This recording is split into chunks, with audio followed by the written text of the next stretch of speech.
শীতের শুরুতেই সিরাজগঞ্জের উল্লাপাড়ায় জমে উঠেছে পিঠা বিক্রি।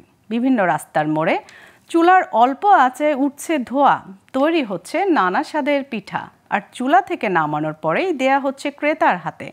এমন দৃশ্য পুরো উপজেলা জুড়ে। এদিকে বাঙালির এই ঐতিহ্য ধরে রাখা তাগিদ স্থানীয়দের। সিরাজগঞ্জের উল্লাপাড়া থেকে মোহাম্মদ মইনুল হোসাইনের তথ্য চিত্রে ডেস্ক রিপোর্ট।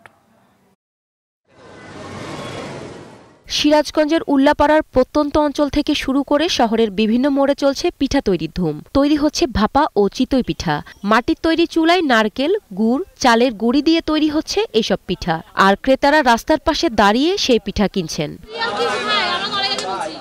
সন্ধ্যার পরই এসব পিঠার দোকানে ভিড় হয় বেশি। এছাড়া বিভিন্ন স্থানে ছোট ছোট পিঠার দোকান সাজিয়ে বসেছে মৌসুমী পিঠা বিক্রেতারা। পিঠে বেচতেছি 4 বছর।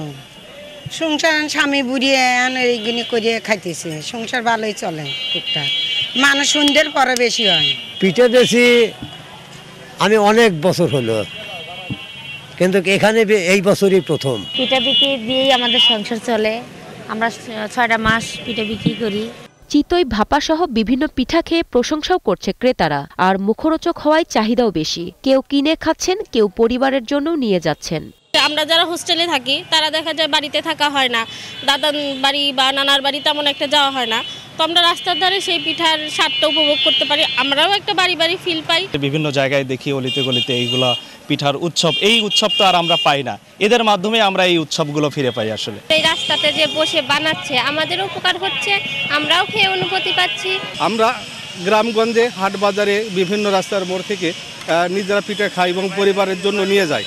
এদিকে মানসম্মত ও পরিষ্কার পরিচ্ছন্নভাবে তৈরি হচ্ছে কিনা সেদিকে নজর রেখে পিঠা খাওয়ার পরামর্শ দিলেন এই চিকিৎসক। পিঠাগুলো বানাচ্ছে বা সার্ভিস করছে, সার্ভ দিচ্ছে, তার হাতের পরিবেশ ঠিক আছে কিনা, নোংরা কিনা, কিংবা যে প্লেটটাতে খাবার দিচ্ছে সে প্লেটটা ঠিক মতো পরিষ্কার করা হচ্ছে কিনা, এইগুলো আমাদের দেখার বিষয়। এগুলো যদি মোটামুটি পরিষ্কার পরিচ্ছন্ন থাকে তাহলে আমার মনে হয় যে রাস্তাঘাটের যে পিঠাগুলো আমরা খেয়ে থাকি বা পেয়ে থাকি সাধারণত, এগুলো ততটা স্বাস্থ্য ঝুঁকি হবে না। দিনভর বিভিন্ন কাজে ব্যস্ত থাকার পর সন্ধ্যা নামলেই শীতের এই পিঠার স্বাদ নিতে প্রতিদিন ক্রেতারা জড়ো হয় পিঠার দোকানে। Global television news desk.